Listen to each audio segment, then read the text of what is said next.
हो सकता है कि आपके एग्जाम बहुत ही नजदीक हैं, अब बहुत ही कम टाइम बचा है, या फिर अब तो टाइम बिल्कुल ना के बराबर ही बचा है और अब डर लग रहा है कि इतने कम टाइम में इतना सारा सिलेबस कैसे पूरा करूं यार। तो दोस्तों रिलैक्स, आपको ना ही डरने की जरूरत है और ना ही पैनिक करने की। हमेशा की तरह आपको हम बिल्कुल real, practical and most effective तरीका बताने वाले हैं जिससे बहुत ही कम टाइम में आप अपना सिलेबस स्मार्टली कंप्लीट कर पाओगे। एक बेस्ट स्टडी रूटीन और टाइम मैनेजमेंट सिस्टम के साथ फुल फोकस से पढ़ पाओगे, बिना डिस्ट्रैक्ट हुए याद करने का सही तरीका सीख पाओगे और कम मेहनत करके भी मैक्सिमम रिजल्ट अचीव कर पाओगे। जिसके लिए आपको सबसे पहले ये करना होगा, complete your syllabus smartly.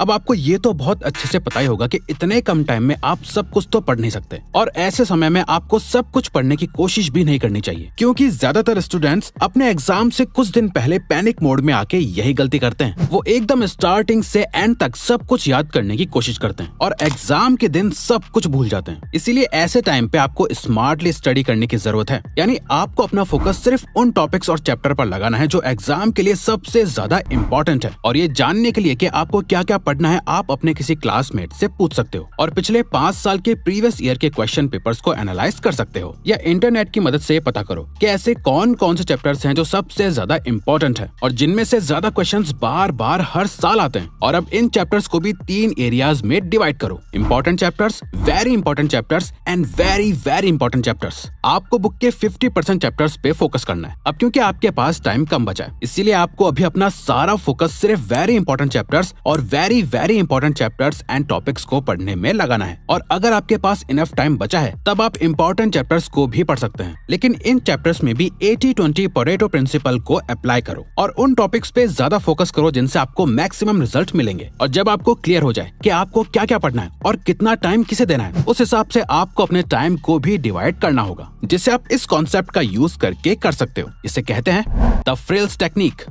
University of Melbourne में कंडक्ट हुए एक लेक्चर में सबसे इफेक्टिव टाइम मैनेजमेंट टेक्निक को सिखाया गया था, जिसका नाम है फ्रिल्स, यानी frequent regular intensive limited sessions, जिसका आसान भाषा में मतलब बस इतना है कि अगर आपको एक स्टडी मैराथन करनी है जहां आप पूरा दिन पढ़ाई करोगे, तो ध्यान रखो कि आपके स्टडी सेशंस छोटे मगर इंटेंस होंगे, जिससे आप बर्नआउट होने से बचोगे और सारी चीजों को अच्छे से समझ के पढ़ पाओगे। फॉर एग्जाम्पल, मान लो आपका टारगेट है कि आपको दिन के 8 घंटे पढ़ाई करनी है, तो सुबह 8 से 10 बजे तक पढ़ाई करो, आधे घंटे का ब्रेक लो, फिर 10:30 से 12:30 तक 2 घंटे और पढ़ाई करो, फिर 2 घंटे का ब्रेक लो, 2:30 बजते ही वापस पढ़ाई करना स्टार्ट करो, 4:30 बजे तक 2 घंटे पढ़ाई करने के बाद एक 3 घंटे का ब्रेक लो, फिर 7:30 से 9:30 तक 2 घंटे का एक लास्ट सेशन करो। पर रिवाइज इससे आखिर होगा क्या? फ्रिल्स टेक्निक का यूज करके आपने 8 घंटे पढ़ाई तो करी, पर साथ ही आपको 5 घंटे से भी ज्यादा का ब्रेक टाइम भी मिल गया, ताकि आपके ब्रेन को भी बीच बीच में रेस्ट मिलता रहे, ताकि उसे पढ़ा हुआ याद रहे। वहीं अगर आप 10 घंटे पढ़ना चाहते हो तो आपका शेड्यूल कुछ इस तरह दिखेगा। इस तरीके से पढ़ने से आपके ब्रेन को ज्यादा प्रेशर फील नहीं होता और आप सब कुछ अच्छे से याद रख पाते हो। अब आप समझ गए होंगे कि सुबह 6 बजे उठकर रात के 12 बजे तक बिना कोई ब्रेक लिए नॉन स्टॉप पढ़ाई करने से आपका फायदा नहीं बल्कि उल्टा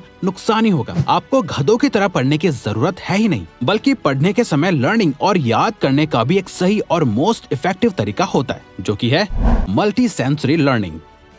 जब एग्जाम सर पर हो तो सिर्फ टेक्स्ट बुक से पढ़ने से काम नहीं चलेगा, आपको अपनी लर्निंग प्रोसेस को फास्ट करना होगा और इंटरनेट आपका यहाँ सबसे ताकतवर हथियार बनेगा। आप जिस भी चैप्टर को पढ़ रहे हो, जिस टॉपिक को समझने की कोशिश कर रहे हो, उससे रिलेटेड आपको यूट्यूब पे हजारों वीडियोस मिल जाएंगे, जहाँ उन चैप्टर्स को बहुत कम टाइम में समराइज करा होगा। ऐसी वीडियोस को ढूंढो और उन्हें 1.5x की स्पीड से देखना शुरू करो। इससे आपका टेक्स्ट बुक से रीड करके खुद से सब कुछ समझने का टाइम बच जाएगा, क्योंकि वीडियोस से आप डायरेक्टली और ज्यादा अच्छे से सीख पाते हो। पर ध्यान रहे, आपको सिर्फ वीडियोस को देखते नहीं रहना है, आपको पेन और पेपर लेकर साथ में नोट्स भी बनाने हैं। अगर आप सिर्फ वीडियो देख रहे हो तो आप एक तरह की पैसिव स्टडिंग कर रहे हो, जिसे आप बस एक कान से सुन रहे हो और दूसरे से निकाल रहे हो, जिसे देखने के बाद आपको कुछ भी याद नहीं रहेगा। वीडियो देख के सीखने से आप मल्टी सेंसरी लर्निंग मोड में आ जाते हो, जहां आप कुछ भी सीखने के लिए अपने एक सेंस से ज्यादा सेंसेस का यूज करते हो, जहां आप देख रहे हो, सुन रहे हो और लिख रहे हो, जिससे इन्फॉर्मेशन आपके माइंड में ज्यादा देर के लिए रह पाती है, जो आपको एग्जाम्स तक याद रहती है। Max out Parkinson's law.